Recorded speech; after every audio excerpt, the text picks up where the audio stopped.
رہے ہوں گے کوئی سایہ نہیں ہوگا. 7 قسم کے لوگ اور ایک قسم میں لاکھوں انسان ہوں گے. اللہ تعالیٰ اپنے عرش کے سائے کے نیچے جگہ دیں گے اور اس میں ایک وہ نوجوان ہوگا جس نے اللہ کی عبادت میں جوانی گزاری ہو. تو اس کے لیے کیا ہے کہ ماں باپ کی ذمہ داری کہ جب پہلی نماز فرض ہونے سے پہلے اور بالغ ہوتے ہی اللہ کے احکام فرض ہونے سے پہلے ماں باپ کی تربیت اور بچے کا یقین ایسا ہو کہ ہر پہلا عمل اس کا رمضان ہے اس نے روزے رکھنے شروع کیے بالغ ہوا نماز اس پر فرض ہو گئی مالدار کا زکوٰۃ اس نے دی اور وہ سارے احکام کا مکلف ہوا تو اس گھر میں ایسی تربیت ہو گئی کہ ہر حکم اس نے اللہ کے ایسا حضور کے طریقے پر کیا کہ اللہ کو پسند آ گیا. فرمایا کہ یہ نوجوان جس کو اللہ تعالیٰ اپنے عرش کے سائے میں جگہ دیں گے. اس لیے ماں باپ کی ذمہ داری کہ آج اپنے بچوں کو کن جگہوں کے حوالے کر رہے ہیں, کون سا لباس پہنا کے کر رہے ہیں, کہاں بچوں کو چھوڑ رہے ہیں, یہاں دنیا سے ہونے کو سمجھایا جا رہا ہے. اس لیے دین اسلام میں تو یہ بچہ پیدا ہوا لڑکا ہو یا لڑکی یہ خوشی اللہ نے دی تو حکم ہے کہ سب سے پہلے نبیوں کی دعوت کے کلمات اذان اس کے کان میں کہہ دو. بڑائی ہو تو اللہ کی اور جو ہے وہ وحدانیت کا یقین ہو تو اللہ کا اور یہ حضور کی امت میں ہے رسالت کا یقین ہو تو حضرت محمد صلی اللہ علیہ وسلم اور زندگی گزارنے میں کامیابی کا یقین ہو تو اللہ کا دین. کہ یہ بچہ نہلا دو آلائشیں دھو دو کپڑے پہنا دو اللہ والے کے حوالے کرو دائیں کان میں وہ اذان کہے اور بائیں کان میں وہ اقامت کہے. یہ اذان سارے نبیوں کی دعوت ہے. ہماری دعوت جو ہم دے رہے ہیں اللہ کی بڑائی اللہ کی وحدانیت اللہ کے دین میں کامیابی اور حضرت محمد صلی اللہ علیہ وسلم کی رسالت پہ یقین کرنے میں کامیابی. تو جس بچے کے ابھی وہ دنیا میں چند سانس لے رہا ہے جس کی ابتدا اتنے بڑے اونچے کلمات کو سنوانے کے ساتھ ہے تو بتائیں اس بچے کی زندگی کی بنیاد کس چیز پر ہوتی اور اس میں زیادہ ماں کا دخل ہے کہ جب بچے کا احساس اسی وقت سے وہ اپنی تقوی والی زندگی کو اختیار کرے. بچہ اللہ نے دیا تو بسم اللہ کے ساتھ دودھ پلانا, بچہ اللہ نے دیا تو باوضو رہنا اور بچہ اللہ نے دیا تو اس کو سلانا سنت طریقے پر اور جو وہ اعمال کرتا جائے اس کو آداب سکھلانا. کھانا کھلا رہے ہیں تو دائیں ہاتھ سے کھانا, کیسے لقمہ لینا, کیسے بیٹھنا, کپڑے کیسے پہننے, جوتے کیسے پہننے اور پھر ہر عمل کی دعا اور بچپن میں دعائیں سکھلا دینا. یہ کہتے ہیں ایسا ہے کالنقش علی الحجر کہ جیسے پتھر پر تراش کر لکھ دیا جائے. قلعوں کی دیواروں میں جو تاریخ اور جو لکھائی ہوتی ہے ہزاروں سال بیت جاتے ہیں لیکن اس کو لکھائی مٹتی نہیں ہے.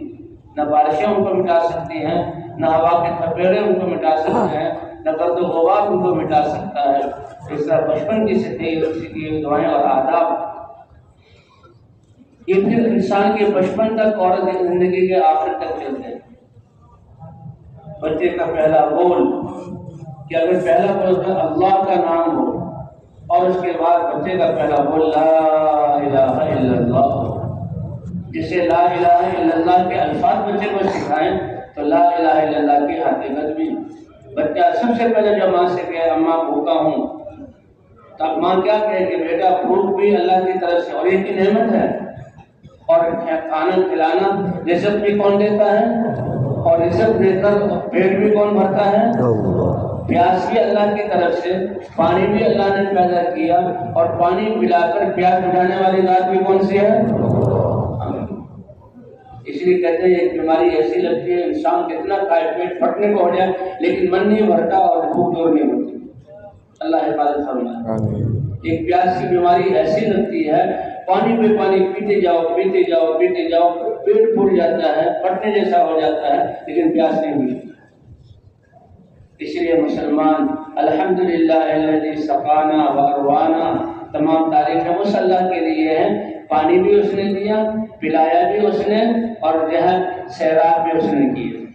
الحمدللہ الذی اطعمنا و اشبعنا کھانا مسلمان تو کیا کہتا ہے، تمام تعریفیں اس اللہ کے لیے ہیں جس نے کھانا بھی کھلایا اور کھانا کھلا کر سیر بھی کر دیا، بھوک بھی ختم کر دی۔ تو اس لیے پوری عمر کے بارے میں سوال ہوگا اور جوانی کے بارے میں سوال ہوگا کہ جوانی کہاں گزاری، اور بھائی جوانی کی ابتدا اللہ کی اطاعت سے ہو، اس کے لیے گھر کا نظام دیندار ہو، اس کے لیے ماں باپ کی ذمہ داری ہے، شروع میں ماں کی اور پھر باپ کی ذمہ داری۔ کل مولود یولد علی الفطرہ فابواہ یحودانہ او ینصرانہ او یمجسانہ۔ اللہ تعالیٰ تو ہر بچے کو دین اسلام پر فطرت میں پیدا کرتا ہے کہ اس کے اعضاء کے استعمال کا راستہ جو اللہ نے دین اسلام بتایا، اس کے علاوہ میں اس کو استعمال کرنا، یہ اس کی ہلاکت اور اس کی جو ہے یہ ناکامی۔ ریل گاڑی کو پٹری سے ہٹا کر روڈ پر ماشاءاللہ جو ہے موٹر وے بنا ہوا ہے، بڑا زبردست روڈ بنا ہوا ہے، اس نے انجن اور ڈبوں کو جو ہے جیسے سڑک پر لے آئے تو وہ ایک جو ہے انچ بھی آگے نہیں بڑھ سکتے،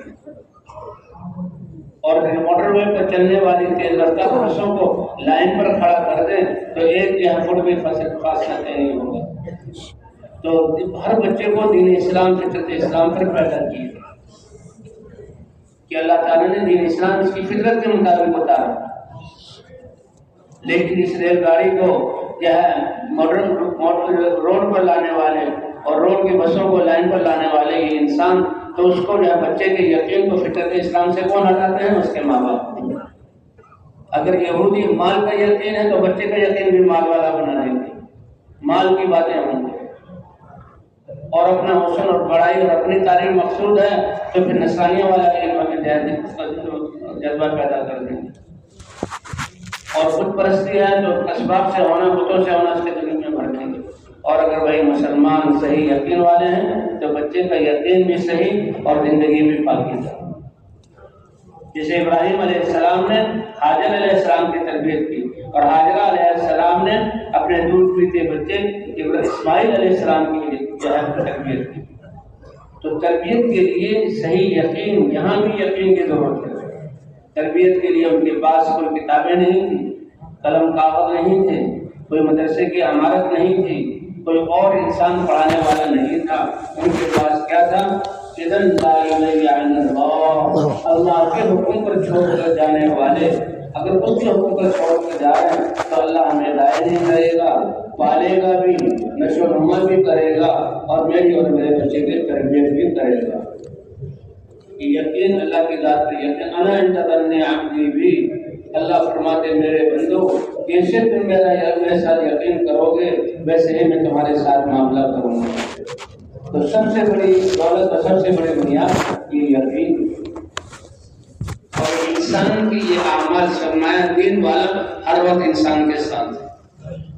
لیکن ہم گھروں سے آئے ہیں، سارے پیسے لے کر نہیں آئے، گھر کی میں چارپائیاں اور فرنیچر سارا اور بسترے گھر میں چھوڑ دیے، گھروں کی عمارت گھر میں چھوڑ دی، پیسے بھی بہت تھوڑے سے لے کر آئے۔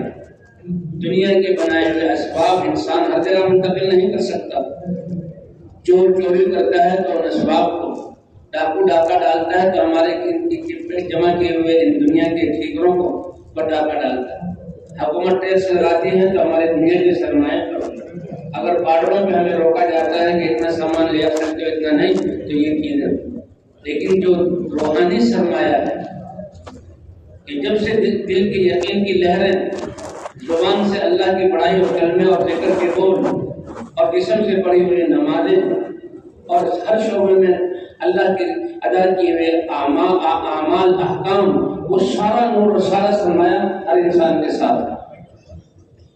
یہ نہیں کہ نمازوں کا نور میں گھر چھوڑ کر آیا ہوں، قرآن پاک کی تلاوت میں فلاں جگہ چھوڑ کر آیا ہوں، فلاں چلے کا ثواب میں فلاں جگہ چھوڑ کر آیا ہوں، نہیں، سارا کا سارا انسان کے ساتھ ہے، اور اس کے انوارات ہیں، اس کی روشنی اور چمک ہے، اور اس کی خوشبوئیں ہیں، اور اللہ نے اس کائنات کو احساس دیا ہے، اس لیے زمین پر چلتے ہوئے وہ بھی اس کا احساس کرتی ہے، پہاڑوں میں چلتے ہوئے پہاڑوں کو بھی اس کا احساس ہوتا ہے، اور صحراؤں میں گزرتے ہوئے ٹیلے بھی سمجھتے ہیں، سمندر کی لہریں بھی سمجھتی ہیں، حتیٰ کہ جانور بھی سمجھتے ہیں۔ اس لیے حضرات انبیاء کرام اور دین پر چلنے والے اور صحابہ کرام کے قصے، سمندر میں داخل ہوئے تو راستے دی، جنگلوں میں گئے تو شیروں نے رستہ بتلایا، آگ میں ڈالے گئے تو آگ میں اللہ نے حفاظت کی، دریا میں گھوڑے ڈالے تو دریا میں نیند ہوئے، بھونچال لاوا پہاڑ سے نکلا ہے تو زمینداری نے ہاتھ سے روک کر اس کو وہیں دفن کر دیا، زمین ہلی حضرت رضی اللہ عنہ کے زمانے میں، زلزلہ آیا، فوراً اٹھے، کوڑا زمین پر مارا، اے زمین کیا میں اللہ کے حکم کو نافذ نہیں کر رہا کہ تم آج اللہ کے بندوں پر زمین نہیں روکتے؟ کس کی طاقت؟ حضرت عمرو بن عاص رضی اللہ تعالیٰ عنہ مصر کے گورنر، اسلام نیا نیا پہنچا، اس سے پہلے وہ بچوں کی عبادت اور لوگوں کے بنائے ہوئے رسم و رواج اور طریقے، تو جب اسلام آیا نیا نیا تو ان کی عادتوں میں سے، رسموں میں سے ایک رسم یہ تھی کہ دریائے نیل جو یوگنڈا اور حبشہ سے چلتا ہے اور سوڈان سے ہوتے ہوئے مصر سے گزرتا ہے اور آگے سمندر میں گرتا ہے، دریائے نیل، فرات اور نیل اور دجلہ بہت مشہور دریا، تو دریائے نیل اس کی عادت تھی وہ خشک ہو جاتا ہے، جسے ہمارے سردیوں میں برف باری ہوتی ہے، دریاؤں کا پانی اتر جاتا ہے، اور پھر شیطان نے ان کو پٹی پڑھائی تھی کہ دریا خشک ہو گیا تو دریا جو ہے یہ بھینٹ چاہتا ہے، کسی کا خون چاہتا ہے، یہ شیطان نے ان کو بتایا، اور انہوں نے آپس میں کیا کہ بھئی جو ان کے دلوں میں ایک چیز تھی کہ خوبصورت عورت ہو اس کو خوبصورت لباس پہنایا جائے، زیور پہنائے جائے، اتنی قیمت لگے کیونکہ پورے ملک اور پوری جو ہے قوم کا مسئلہ ہے، اس ایک بچی کو جو بے گناہ ہے اس کو کہیں پانی میں ڈبو دیں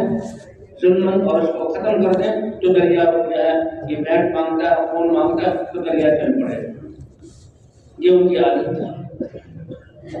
اسلام اللہ اکبر، اللہ کا تعالیٰ ہوا دین، رحمت کی رحمت، انصاف انصاف، ہمدردی ہی ہمدردی، خواہی ہے خواہی، حضرت کا خبردار، یہ ظلم اور ناحق خون اسلام اس کو منع کرتا ہے، نہیں ہوگا یہ۔ وہ کہنے لگے جی ہم تو سالوں سے آدم آتے ہیں، میں باپ دادا کا یہ ظلم ہے، کسی کی جان نہیں جا سکتی۔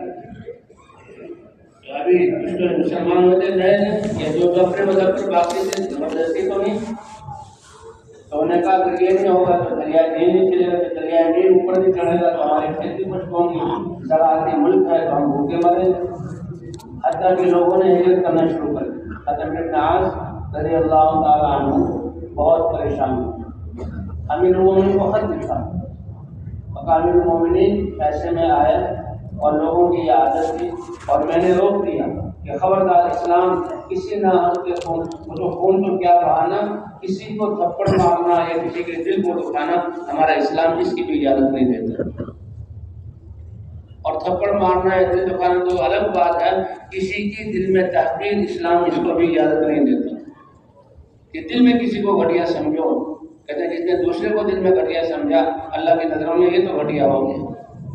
ایسا پیارا مذہب، ایسا پیارا دین، دین اسلام اللہ نے بنایا ہوا، نبی نے سکھایا، ہمیں اللہ نے دین بھی دیا، اور اس دین کو دنیا ایک گھر گھر تک پہنچانا اور ایک ایک فرد کو پہنچانا، اس کی ذمہ داری بھی اللہ نے ہمیں دی، اور اس ذمہ داری کو ادا کرنے کا نام اللہ نے اپنے دین کی مدد کرنا رکھا، اور وعدہ کیا جو میرے دین کی مدد کرے گا تو میں اپنی قدرت کے ساتھ اس کی مدد کروں گا، اور خوشخبری سنائی کہ جس کی مدد کرنے والا میں ہوں تو اس کا کوئی کام دنیا اور آخرت میں بگڑ نہیں سکتا۔ وَإِن يَنْصُرْكُمُ اللَّهُ فَلَا غَالِبَ لَكُمْ۔ حضرت عمر بن خطاب رضی اللہ تعالیٰ عنہ کے پاس خط پہنچا تو آپ نے خط لکھا، اے عمرو بن عاص تم نے بالکل ٹھیک کیا، اسلام میں ظلم نہیں، کسی کا ناحق کو نہیں بہا جا سکتا، لیکن دریائے نیل کے لیے میں دریائے نیل کے نام پر ایک خط لکھ رہا ہوں، اور یہ خط جب تمہارے پاس پہنچے اور تمہارے خط میں دریائے نیل کا خط ہو تو دریائے نیل میں ڈال دو بس۔ مدینہ منورہ سے خط چلا، مصر آیا، عمرو بن عاص رضی اللہ عنہ کو اس کے نام کا خط تھا کہ میں دریائے نیل کے نام خط لکھ رہا ہوں اور اس کو دریا میں ڈال دوں، تو اس میں کیا لکھا ہوا تھا؟ اے دریائے نیل اگر تم اپنی مرضی سے چلتے ہو تو مخلوق تو ہمیں تمہاری کوئی ضرورت نہیں. پھر ایک قطرہ بھی تمہیں پانی کرے تم مخلوق ہو. حجر اسود کے سامنے سے گزرتے ہوئے اے حجر اسود تم ایک پتھر ہو، لیکن میں نے حضور صلی اللہ علیہ وسلم کو دیکھا تمہیں چومتے ہوئے اس لیے تمہیں چومتا ہوں. ہاں اللہ کے رسول کے عمل کی وجہ سے. تو اے دریائے نیل اگر تم اپنی مرضی سے جاری ہوئے ہو اور اپنی بستی میں رکے ہو تو ہمیں تمہاری کوئی ضرورت فلا تجری پھر مت جاری ہو، لیکن وہ اللہ کے حوالے میں. اور اگر اللہ تمہیں جاری کرتا ہے تو میں اس اللہ سے سوال کرتا ہوں کہ تمہیں جاری کر دے. یہ دنیا یہ وقت اور اللہ کی بارگاہ میں جائے درخواست. لوگ چلے اور شام کے وقت جہاں کچھ پانی کا دریا تھا اس میں وہ خط ڈال دیا. یہ لوگ اپنے اپنے گھروں میں اور آرام کے لیے اپنے آرام گاہوں میں آ گئے. صبح ہو کر جب ہوئی اور دریائے نیل کو دیکھا تو 16 ہاتھ اوپر ہو کر دریائے نیل کا پانی بہ رہا تھا.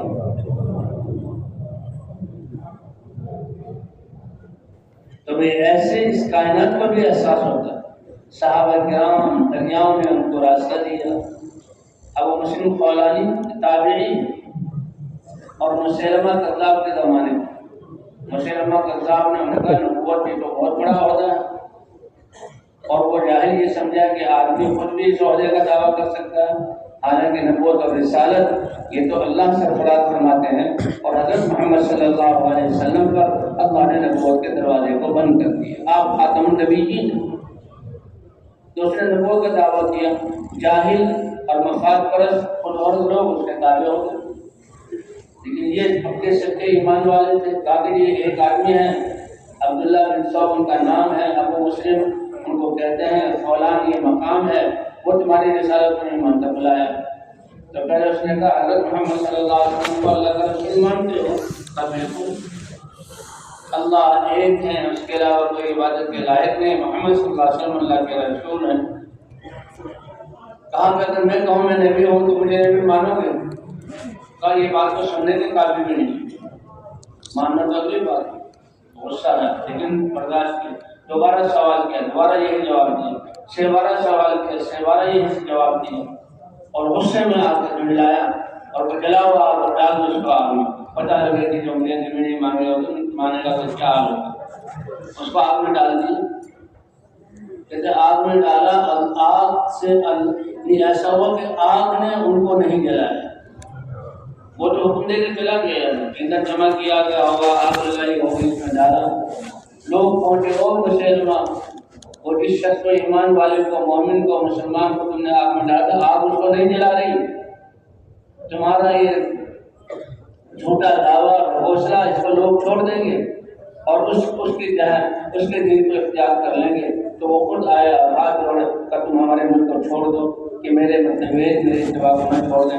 وہ نکلے سیدھے مدینہ منورہ اور مدینہ منورہ آئے ہیں تو ابوبکر صدیق رضی اللہ تعالیٰ عنہ کا زمانہ تھا. اور وہ مسجد نبوی میں حضور کے روضے پر آ کر درود پیش کیا اور ریاض الجنہ میں نماز پڑھی. حضرت عمر رضی اللہ تعالیٰ عنہ امیر تو یا خلیفہ رسول اللہ تعالیٰ ابوبکر تھے، وہ وہاں موجود تھے. انہیں دیکھا کہ یہ آدمی اجنبی ہے، باہر سے آیا ہے. ملاقات کی، پوچھا کہاں سے آئے ہو؟ کہ فلان سے آیا. کہا اچھا. وہاں تو واقعہ پھیلتے پھیلتے یہاں تک مدینے تک بھی پہنچ چکا تھا. اس لیے حضرت عمر نے پوچھا کہ وہاں تو ایک واقعہ ہوا تھا، ایک ایمان والے اللہ کے بندے کو مسیلمہ کذاب نے آگ میں ڈالا اور آگ نے جلایا نہیں.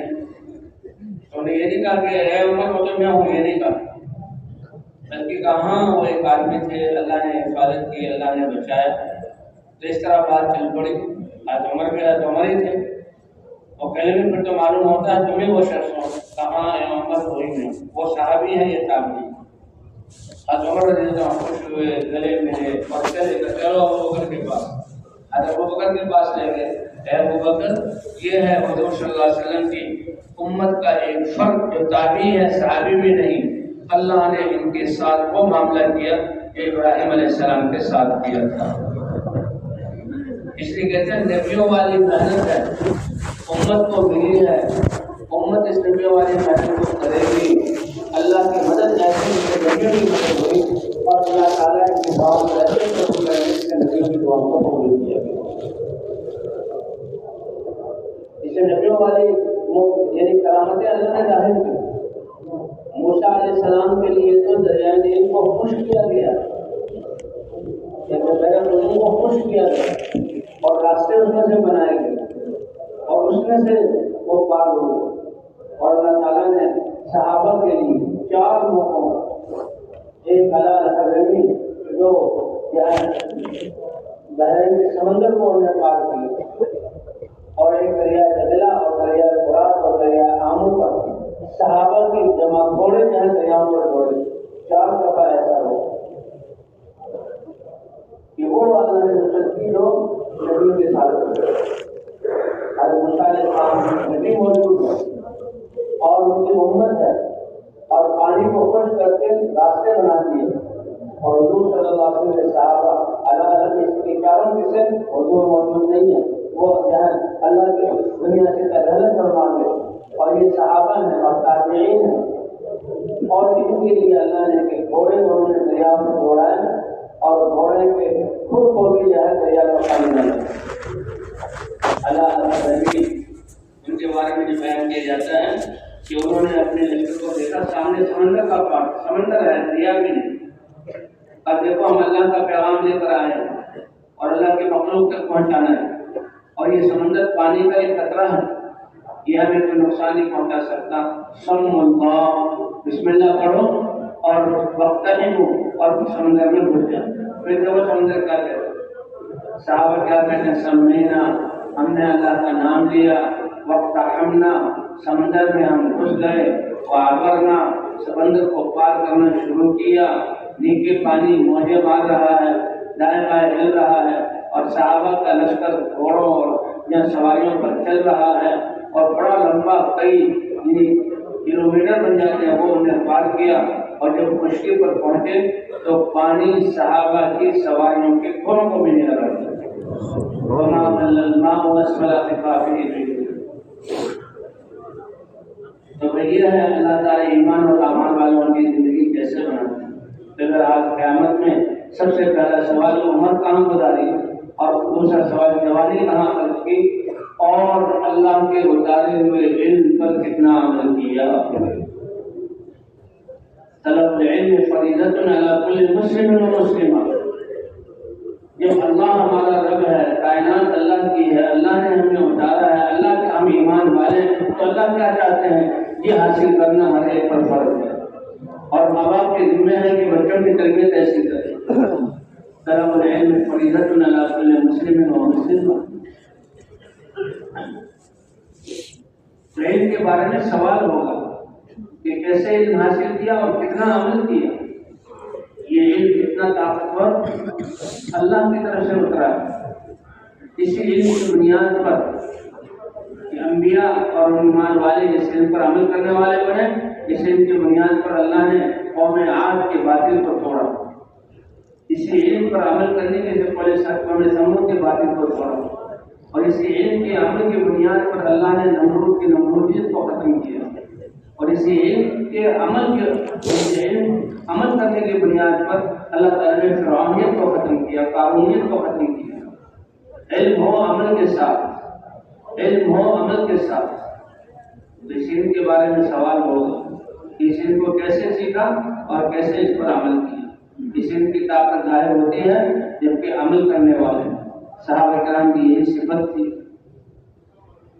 کہ جو اللہ کے احکام اترتے 100%، لیکن اس سے پہلے ایمان کو مضبوط کیا گیا۔ تعلمنا الایمان، کہ ہم نے سب سے پہلے ایمان سیکھا، ثم تعلمنا القرآن، پھر قرآن کو سیکھا، فزدنا به ایمانا، پہلے ایمان سیکھا اللہ کی ذات پر یقین، اب جو قرآن پڑھتے جا رہے ہیں اور جناب اللہ عمل کرتے جا رہے ہیں تو ایمان اور پختہ اور بڑھتا چلا جا رہا ہے، اور پختہ اور بڑھتا چلا جا رہا ہے، کیونکہ جیسے ایمان ایک نور ہے، یہ اعمال بھی ایک نور ہے، یہ اعمال بھی ایک نور ہے، یہ علم اپنے عمل کے ساتھ زندگیوں میں ہوگا، تو اس کے لیے کہتے ہیں فضائل کی تعلیم، فضائل کی تعلیم۔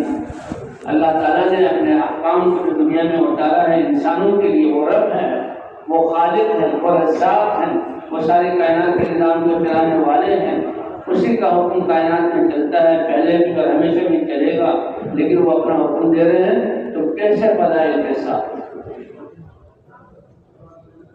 کہ اے میرے بندو تم ایمان اور تقوی والے ہو جاؤ تو زمین اور آسمان کی برکتوں کے دروازے کھول دیں گے۔ ایمان کی حالت میں نیک اعمال والے بن جاؤ، دنیا کی زندگی بھی پاکیزہ عافیت والی عزت والی تمہاری بنا دیں گے اور آخرت میں بھی جنت اور اپنی رضا عطا فرمائیں گے۔ ڈنڈے کے ساتھ حکومتوں کی طرح آرڈر نہیں کہ مانو اس قانون کو ورنہ جیلوں میں جاؤ گے، نہیں، من عمل صالحا من ذکر او انثى وهو مؤمن فلنحيينه حياة طیبہ۔ تم میرے بندے میری بندی مرد ہو یا عورت ہو، ایمان لا کر اللہ کی ذات پر یقین کر کے اللہ کے اتارے ہوئے علم کو عمل میں لے آؤ تو ہم البتہ ضرور بضرور تمہیں پاکیزہ زندگی عطا فرمائیں گے۔ وَلَوْ أَنَّ أَهْلَ الْقُرَىٰ آمَنُوا وَاتَّقَوْا لَفَتَحْنَا عَلَيْهِمْ بَرَكَاتٍ مِّنَ السَّمَاءِ وَالْأَرْضِ۔ اگر بستیوں والے ایمان اور تقوی والے ہوتے تو زمین اور آسمان کی برکتوں کے دروازے ان کے لیے ہم کھول دیتے۔ اس لیے بھی فضائل کا علم، فضائل شروع میں، اس لیے یہ فضائل کی تعلیم اجتماعی اور انفرادی اور ان فضائل کو دہرانا تاکہ اعمال کرنے کا شوق پیدا ہو۔ شوق اور ذوق سے اللہ شوق اور ذوق دیکھتے ہیں۔ اللہ کا ایک ایک حکم ساتھ زمین اور آسمان سے قیمتی ہے، اور اللہ نے اس کمزور انسان کو عزت بخشی اپنے نگاہ ایک حکم کی، اور یہ انسان بوجھ سمجھ کے کرے۔ اللہ اکبر۔ وَوَيْلٌ لِّلْمُصَلِّينَ الَّذِينَ هُمْ عَنْ صَلَاتِهِمْ سَاهُونَ۔ ہلاکت اور بربادی ہو اور جہنم کا ایک خطرناک کنواں ہو ان لوگوں کے لیے جو نماز کی غفلت سے پڑھتے ہیں، جو نماز کی غفلت سے پڑھتے ہیں۔ قد افلح المؤمنون الذين هم في صلاتهم خاشعون۔ کامیاب کون ہوں گے کہ جن کا دل اللہ کی طرف متوجہ، اعضاء ان کے جو ہیں بہت پرسکون ہوں۔ اور یہ نماز سب سے پہلی عبادت ہے اور 5 دفعہ مسجد میں بلایا جاتا ہے۔ یہ نماز جیسی عبادت بن گئی تو باقی تمام شعبوں کو اللہ کے حکم پر چلانا یہ انسان کے لیے آسان ہو جائے گا۔ اس لیے کہتے ہیں جب یقین اللہ کی ذات میں ہوگا اور یہ اعمال سے ہونے کا یقین دلوں میں ہوگا تو یہ اعمال اپنی حقیقت کے ساتھ ہوں گے اور اعمال اپنی تاثیر کو ظاہر کریں گے۔ اور اگر یقین کمزور ہے اور دنیا سے ہونے کا یقین ہے تو اعمال اپنی تاثیر جو ہے کھو دیں گے، کیونکہ وہ عمل اپنی روح کے ساتھ نہیں ہے۔ نماز کی تاثیر کیا ہے کہ نماز انسان کی زندگی کو پاکیزہ ان الصلاۃ تنہا عن الفحشاء والمنکر، ہر بے حیائی والے کاموں سے یہ بنی ہوئی نماز روکے گی، ہر گناہ سے یہ بنی ہوئی نماز روکے گی۔ لیکن یقین کی کمزوری کی بنا پر جب نماز کو پورے ڈھانچے کا اپنا کرنا پڑا جائے تو اس کی تاثیر ختم۔ نمازی بہت زیادہ ہے لیکن زندگی کسی کی سی۔ حج کی تاثیر کی جو حج کر کے آئے اور حج کی وجہ سے اللہ گناہوں کو ایسے پاک فرما دیتے ہیں جسے آج ماں کے پیٹ سے پیدا ہوا اور اب حاجی نئی زندگی کا شروع کر دیں، حج پہ حج کیے ہوئے ہیں لیکن یقین کی کمزوری ہے، لہذا حج کیے ہوئے ہیں لیکن زندگی نہیں بدلتی۔ روزہ اللہ نے کتب علیکم الصیام کما کتب علی الذین من قبلکم لعلکم تتقون، یہ روزہ کتنی بڑی عبادت ہے۔ فرمایا سارے اعمال ابن آدم کے اس کے لیے ہیں، فرشتے اس کو لکھتے ہیں الا الصوم، مگر روزہ ایسی عبادت ہے کسی دوسرے کو پتہ نہیں۔ صبح سے شام تک بھوکا پیاسا رہنا اور اپنے جو روزے کے خلاف جو باتیں ہیں شہوتوں سے اپنے آپ کو روکنا، یہ بندہ جانتا ہے، یہ اللہ جانتے ہیں، کتنی بڑی عبادت۔ فرمایا روزہ میرے لیے ہے اور اس کا بدلہ میں خود دیتا ہوں، اور ایک روایت میں اس کا بدلہ میری کامل رضا ہے۔ اتنا بڑا، لیکن روزے رکھ رہے ہیں تقوی حاصل ہو یہ نہیں ہوگا، کیوں؟ اس لیے کہ پیچھے یقین کمزور ہے۔ یقین کی کمزوری کی وجہ سے اعمال کی تاثیر ختم، اعمال کرنے والے بہت لیکن تاثیر نہیں، اور جب دنیا کی محبت آ گئی تو پھر اعمال کی جگہ جو ہے پھر دنیا لے لے گی، دنیا کے کام لے لے گی۔ تو اس لیے بھائی اس محنت کے ذریعے پہلے یقین کو بنانا، اپنی نمازوں کو بنانا، اور اللہ کی ذات پر یقین ہے تو اعمال کا اپنے کمال کے ساتھ صادق ہونا، ہر عمل کی تاثیر نماز ان سے زندگی پاکیزہ ہوں گی۔ ایک شخص اسلام میں داخل ہوئے، نئے اسلام میں داخل ہوئے تو پرانی عادتیں آہستہ آہستہ چھوٹتی ہیں۔ تو پرانی عادتیں کسی کی غیبت، چوری، کہ فلاں اے اللہ کے رسول فلاں اسلام میں تو آ گئے، لیکن وہ پرانی عادتیں باتیں کرتا ہے۔ حضور صلی اللہ علیہ وسلم نے فرمایا کیا نماز پڑھتا ہوا دیکھتے ہو؟ کہاں؟ پھر دیکھ لینا یہ نماز اس کی جو ہے اس کو ان کاموں سے روک دے گی۔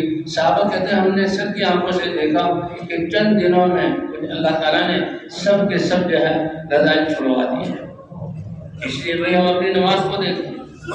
کہتے ہیں نماز خود نماز اگر انسان صحیح طرح پڑھنے کی کوشش کرے اور صحیح پڑھے تو نماز اس کو دعا دیتی ہے۔ نماز خود ایک عمل ہے اللہ کی رحمت کو متوجہ کرنے والا، اور پھر نماز بھی اس کو دعا دیتی ہے۔ اور اگر نماز کو بیکار پڑھا تو حدیثوں میں آتا ہے کہ اس کا یہاں اس نماز کو کالے کپڑے میں سیاہ کر کے لپیٹ کے اس پر مار دی جاتی ہے، اور نماز اس کے لیے بد دعا کرتی ہے اللہ تجھے بھی ایسے برباد کرے جیسے تو نے مجھے برباد کیا۔ اور یہ تو نماز پڑھنے والوں کا حال ہے، اور جو نماز پڑھتے ہی نہیں، فرمایا جس کی ایک نماز فوت ہو جائے فَكَأَنَّمَا وَتِرَ أَهْلُهُ وَمَالُهُ، اتنا نقصان ہو گیا، گھر بھی تباہ اور مال بھی تباہ، اکیلا رہ گیا۔ تو کتنے بے نمازی ہمارے آس پاس ہیں، تو ہر کلمہ وہ پر یہ نماز، مردوں عورتوں پر۔ تب حضرت محمد صلی اللہ علیہ وسلم کی ختم نبوت کی وجہ سے اللہ نے ایک تو دین پر چلنا اور دین کو پورے انسانوں تک پہنچانا، یہ نبیوں والی ذمہ داری اللہ نے ہمیں دی ہے۔ پہلے انبیاء کا دائرہ نبوت، دائرہ ذمہ داری محدود تھا، لیکن حضرت محمد صلی اللہ علیہ وسلم کا دائرہ نبوت یہ لامحدود، سارے انسان اور پوری دنیا قیامت تک آنے والے زمانے، اور ہمیں ان کی امت میں بنا کر خیر امت قرار دیا گیا۔ اللہ نے یہ لقب دیا کہ تم امتوں میں سب سے زیادہ پسندیدہ اور اللہ کے نزدیک بہترین امت ہو، اس لیے کہ تمہیں سارے انسانوں کی نفع رسانی کے لیے نکالا گیا۔ آج انسان دنیا کے شعبوں میں سے کسی ایک شعبے کی وزارت مل جائے تو فخر کرتا ہے، لوگ بھی اس کے سامنے جھکتے ہیں، اور اللہ نے ہمیں حضرت محمد صلی اللہ علیہ وسلم کی امت میں بنا کر تمام انسانیت کے تمام شعبے ٹھیک ہو جائیں، آخرت اور دنیا دونوں میں کامیابی مل جائے اور سب میں مسائل حل ہو جائیں، وہ ذمہ داری اللہ نے دی ہے۔ اور اس ذمہ داری کو ادا کرنا ایسا اتنا آسان کیا کہ جسم سے باہر کسی چیز کی ضرورت نہیں، اور اس ذمہ داری کے ملنے کے لیے کسی ڈگری کی ضرورت نہیں، صرف اپنے آپ کو مسلمان، اللہ کا بندہ اور نبی کی امت میں ماننا، یہ اتنا بڑا عہد ہے اللہ سے کہ اللہ نے یہ ذمہ داری بھی دے دی۔ اے میرے بندے انسان، لا الہ الا اللہ کے ذریعے مجھ سے عہد کیا اور مجھے اپنا معبود مانا، محمد رسول اللہ کے ذریعے اقرار کیا کہ حضور صلی اللہ علیہ وسلم کی زندگی کو اپنائیں گے، یہ اتنا بڑا عہد اور وعدہ تم نے اللہ سے کیا کہ اللہ نے تمہیں اعزاز دیا کہ نبی کی محنت بھی ساتھ لے جاؤ۔ ادعو الى سبيل قل هذه سبيلي ادعو الى الله على بصيرة انا ومن اتبعني وسبحان الله وما انا من المشركين۔ آپ کہہ دیجیے اللہ اپنے نبی کو حکم دے رہے ہیں، دعوت والے کام کو موسیٰ علیہ السلام کلیم اللہ ہو کر اور اتنی محنت کر کے بڑے ہو کر دعا مانگ رہے ہیں، اے اللہ، اللہ نے رسالت دے دی، اللہ تاکید فرما رہے ہیں، اے اللہ میرے بھائی کو میرے ساتھ دعوت والے کام میں شریک کر دے، اور آپ نے حکم دیا کہ تم اکیلے جاؤ، آپ ہمیں فرما دیں تم دو جاؤ۔ اللہ نے فرمایا اے موسیٰ تمہاری دعا پر تمہاری دعوت کو قبول کر لیا گیا۔ کہتے ہیں سب سے بڑی دعا جو کسی نے کسی کے لیے کی وہ موسیٰ علیہ السلام نے اپنے بھائی کے لیے دعوت والے کام میں شراکت اور رسالت کی دعا کی، اس سے بڑی دعا کسی نے کسی کے لیے نہیں کی۔ اللہ نے اس دعا کو قبول کیا، اور اللہ نے قرآن پاک میں اپنے احسانات دکھلائے۔ لیکن قربان جائیں اس رب کی مہربانی پر کہ اللہ نے آپ کے اپنے حبیب کو ایسی امت دی کہ امت ہوتے ہوئے اللہ نے نبیوں والا کام ان کو دیا، اور نبی کو حکم دیا کہ آپ بتائیے میرے ایمان والوں بندوں کو قل هذه سبیلی ادعو الی اللہ علی بصیرۃ انا ومن اتبعنی وسبحان اللہ وما انا من المشرکین۔ آپ کہہ دیجئے یہ ہے میری زندگی کا مقصد اور راستہ، اور وہ کیا ہے؟ اللہ کی طرف بلاتا ہوں، اللہ کی پہچان کرواتا ہوں، اللہ کے احکام اور آخرت کی طرف بلاتا ہوں۔ یہ سب اللہ کی طرف بلانے میں ہے، بصیرت، سمجھ بوجھ اور یقین کے ساتھ۔ اور جس نے لا الہ الا اللہ محمد رسول اللہ پڑھ لیا، یہ اس کی زندگی کا بھی راستہ ہے۔ حکم ہوا نبی کو، اس لیے وہ کیا ہے؟ نعمت کے ملنے پر شکر ادا کرنا۔ اتنی سب سے بڑی نعمت، اس سے بڑی نعمت کوئی نہیں۔ اس امت کو حضور صلی اللہ علیہ وسلم کے ساتھ شریک کر دیا کہ جو محنت نبی، اور پہلے ہی دن سے جتنے بھی صحابہ کلمہ پڑھتے فوراً حضور کے ساتھ دعوت دینے، اور دعوت کے میدان میں جو مشقتیں آ رہی ہیں صحابہ بھی برداشت کر رہے ہیں۔ اس میں کوئی وقفہ نہیں ہے کہ کلمہ تو پڑھ لیا، اب ٹھہر جاؤ، اب تھوڑا سا انتظار کرو، پھر یہ تمہیں عظمت اور یہ تمہیں ذمہ داری ملے گی۔ حضرت عمر رضی اللہ تعالیٰ عنہ کس نیت سے گھر سے نکلے؟ روئے زمین کا سب سے بڑا جرم کا ارتکاب کرنے نکلے، اپنی بہن کے گھر آئے، تعلیم کا حلقہ، وہاں کی دعا، دل بدلا، حضور صلی اللہ علیہ وسلم کی خدمت میں آئے۔ حضرت بلال پہرے دار تھے، دربان تھے، یا رسول اللہ یہ تو عمر آ رہا ہے۔ حضور سمجھ گئے کہ میری رات کی دعا نے کام کر دیا، میں نے دعا کی تھی وہ عمر کے حق میں، اے بلال آنے دو، حالانکہ تلوار ہاتھ میں تھی اور پچھلی زندگی سامنے تھی، اے بلال آنے دو۔ حضرت عمر بھی بیٹھ گئے اور حضور صلی اللہ علیہ وسلم نے اشہد ان لا الہ الا اللہ واشہد ان محمدًا عبدہ ورسولہ کی دعوت دی۔ اس دعوت کو قبول کیا اور حضور کی مجلس سے داعی بن کر نکلے۔ حضور کی مجلس سے کیا بن کر نکلے؟ داعی۔ ایمان تو آ گیا، اسلام مسلمان تو ہو گئے، احکام پر تو چلنا ہے، لیکن اسلام لاتے داعی بن کر، یا رسول اللہ۔ جتنی مجلسوں میں بیٹھ کر اسلام کے خلاف اسکیمیں بنتی تھی اور میں اپنا جوش و جذبہ دکھلاتا تھا، اور میں نے جو ظلم کیا ہے، یا اللہ کسی مجلس کو اللہ کے رسول کسی مجلس کو نہیں چھوڑوں گا کہ اس مجلس میں جا کر میں ان لوگوں کو آپ اللہ کی طرف نہ بلاؤں۔ فوراً دعوت، یعنی دین اسلام لا الہ الا اللہ محمد رسول اللہ، دین پر چلنا اور دعوت دینا، ان میں کوئی فرق نہیں۔ صحابہ کرام تو 100% تابعین اور 3 صدیوں تک، 3 قرون تک یہ امت اس دعوت کو ساتھ لے کر چلتی رہی، لیکن جب انتظامات میں توجہ گئی تو تھوڑی سی کمی آئی، لیکن کمی آتے آتے آتے پھر ایسی کمی کہ یہ امت دعوت کو بھول ہی گئی۔ کیوں نکلے اللہ کے راستے میں؟ کیا ضرورت ہے، کیا محنت ہے؟ یعنی ایسی اجنبی جو اللہ کے رسول نے فرمایا تھا بدا دین غریبا وسیعود کما بدا، کہ دیکھو جب میں ایمان کے گول کو لے کر آیا لوگوں کی سمجھوں میں نہیں آیا، وہ کہنے کہ یہ کیسی حیرانگی کی بات، ہمارے سارے وہ بیکار ہو گئے، باپ دادا کے طریقے جو ہیں وہ بیکار ہو گئے، اور ایک نیا طریقہ اور ایک اللہ پر ایمان، یہ کیسے ہو سکتا ہے؟ لیکن محنت ہوتے ہوتے ہوتے صحابہ کا سب سے محبوب مشغلہ اس اللہ کے دین کے لیے خواہشات بھی قربان کیے، جذبات بھی قربان کیے، جسم پر مارے بھی صحیح، روئے کو قربان کیا، سب کچھ قربان کیے صحابہ کرام رضوان اللہ علیہم اجمعین نے۔ جی ہاں، اور پھر یہ دین سب سے بہترین جان دینا، یہ سب سے محبوب مشغلہ بن گیا۔ اس لیے اللہ نے گواہی دی، من المؤمنین رجال صدقوا ما عاهدوا الله علیہ فمنهم من قضى نحبه ومنهم من ينتظر۔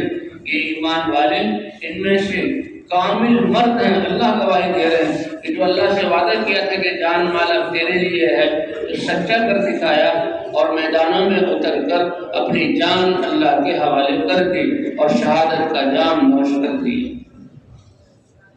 اور جو واپس آئے وہ فتح کی خوشی میں نہیں آئے، وہ بھی انتظار کر رہے ہیں کہ یہ ہماری جان اللہ کے دین کے لیے کب جائے۔ تو صحابہ کرام کا ایسا یہ دین اتنا مانوس ہوا کہ سب کچھ قربان کرنا دین کے لیے محبوب بن گئے۔ فرمایا وَسَيَعُودُ كَمَا بَدَأَ، لیکن جب محنت چھوٹے گی پھر تنزل کی طرف امت جائے گی، حتیٰ کہ یہ دین اپنے ہی میں اجنبی ہو جائے گا۔ 2 ارب مسلمان ہیں لیکن اسلام کہاں ہے؟ جو عرب مسلمان ہیں، ان کے ممالک ہیں، ان کے بازار ہیں، ان کے دفاتر ہیں، ان کے اسپتال ہیں، ان کے ایوان ہیں، ان کے محلے ہیں، ان کی کھیتی باڑیاں ہیں، یہ اسلام کا ہے۔ وَسَيَعُودُ كَمَا بَدَا، پھر غیر نبی، بلکہ مسلمان کہتے ہم نے تو زمانے کے ساتھ چلنا، ہم نے تو دنیا کو ساتھ لے کر چلنا، اور مسلمان صحابہ کرام کا بچہ بچہ، ہم نے تو اللہ کو ساتھ لے کر چلنا۔ جس نے اللہ کو پا لیا سب کچھ پا لیا، اور جو اللہ کو نہ پائے ساری دنیا اس کے ساتھ ہو جائے گا، ساتھ لے کر چلنا ہے، دنیا بھی ہلاکت میں اور یہ بھی ہلاکت میں۔ فرمایا وَسَيَعُودُ كَمَا بَدَا، ایسے اجنبی ہو جائے گا۔ فَطُوبَىٰ لِلْغُرَبَاءِ، جیسے اللہ جسمانی تربیت کے لیے زمینوں سے کیسے غلے اگاتے ہیں، گندم کٹتی ہے زمین بالکل مٹی والی ہو جاتی ہے، پھر چاول اگائے جاتے ہیں 6 مہینے بعد پھر زمین سرسبز ہو جاتی ہے، اور پھر چاول کو کاٹا جاتا ہے، کچھ فصلیں اس سے پہلے آ جاتی ہیں، تو مردہ زمین کو کتنی بار اللہ زندہ کرتے ہیں اور کیسے اس میں سے غلے اگاتے ہیں، باغات میں کچھ سال لگ جاتے ہیں، کیسے اللہ، تو جیسے جسمانی غذا کے لیے یہ زمین کو اللہ تعالیٰ زندہ کرتے ہیں، تو اسی طرح روحانی غذا کے لیے بھی اللہ محنت کو چالو فرما دیتے ہیں۔ یہ غذا، یہ روح، یعنی یہ اصل جسم میں روح ہے، اور روح اللہ کا امر ہے، اور یہ آسمانوں سے آیا، تو روحوں کی غذا بھی اللہ تعالیٰ آسمانوں سے دین کی صورت میں بھیجتے ہیں۔ تو یہ دعوت یہ یعنی چھوٹی نہیں، لیکن پورے عالم کو چھوڑ کر اپنے اپنے علاقوں میں اہل اللہ اس کو کرتے رہے، جس کے دین چلا، لیکن پورے عالم کی فکر جو ذمہ داری تھی اس کے سے جو نقصان ہوا ہمارے سامنے، اللہ تعالیٰ نے اس تبلیغ کی صورت میں پھر سارے عالم کو سامنے رکھ کر اور ساری انسانیت کی ذمہ داری سمجھ کر، اور حضور صلی اللہ علیہ وسلم کی امت میں ہونے کے سے حضور والے کام کو اپنا کام بنا کر چلنا اور نکلنا، یہ اللہ نے ہمیں عطا فرمایا۔ اللہ اس کے قدر دانی کی توفیق عطا فرمایا۔ صدیوں بعد یہ ملا ہے، اس لیے حضور نے فرمایا فَطُوبَىٰ لِلْغُرَبَاءِ، وہ آخر زمانے میں جو اپنے آپ کو پردیسی کریں گے، پھریں گے، تو ان کے لیے خوشخبری ہو، مبارکبادی ہو کہ اللہ کے رسول یہ کیوں پھریں گے کہ جو دین میں کمی آ گئی ہے اس کو پورا کرنے کے لیے، اللہ کی محبت دلوں سے نکل گئی تو اللہ کی محبت دلوں میں بٹھانے کے لیے، اور یہ امت اللہ کی نظروں سے اور انسانیت اللہ کی نظروں سے گر گئی، اس کو اونچا کرنے کے لیے، اس کو اللہ کا محبوب بنانے کے لیے۔ اے اللہ کے رسول، اللہ کی محبت دلوں میں بٹھائیں تو یہ واضح ہے کہ اللہ تو خالق ہے، مالک ہے، ہر مسلمان کہتا ہے وہ میرا رب ہے، وہ حنان ہے، منان ہے، رزاق ہے، اس کے لامحدود ہمارے اوپر کیا احسانات ہیں۔ اللہ کی بڑائی کرتے ہیں تو آسان چیزیں سمجھ میں آنے والی بات ہے، یہ کمزور سا انسان اللہ کا محبوب کیسے ہو جائے کہ ان کے یقینوں کی درستگی کی طرف بلائیں گے، اور ان کو اللہ کے احکام پر ڈالیں گے، ان کو حضور کی سنتوں پر ڈالیں گے، ان کو نبی کی وجہ دین کی محنت کرنے والا بنائیں گے، تو یہ انسان بھی اللہ کے محبوب بن جائیں گے۔ یحببون العباد الی اللہ، اللہ کا محبوب کہ اللہ کے دین کی طرف بلائیں، اور فرمایا اس دن کی محنت کی قدر اللہ کے ہاں، فرمایا کہ اس میں جو دین کی محنت کریں گے اور قربانی کریں گے، ایک قربانی کرنے والے کے نتیجہ اور ثمرات 50 آدمیوں کی قربانی کے ثمرات کے مقدر ہوگا، کہ وہ جو وحی کے زمانے سے، حضور کے زمانے سے دور ہوں گے، وہ محض ایمان اور یقین کے بنیاد پر اٹھیں گے، یا رسول اللہ 50 ان میں سے یا 50 ہم میں سے، کہ نہیں میرے صحابہ، تم میں سے 50 آدمیوں کی قربانی کے مقدر ایک آدمی کی قربانی پر اللہ تعالیٰ انہیں تاج مرتب کریں گے۔ تو یہ کتنا اللہ کا فضل اور احسان۔ تو کیا خیال ہے کہ بقیہ زندگی کو اس محنت کے لیے بنانا اور اس کی نیت کرنا، اس کے لیے تیار ہیں آپ سے بدلا؟ ہاں، کون کون تیار ہے؟ کون کون تیار ہے؟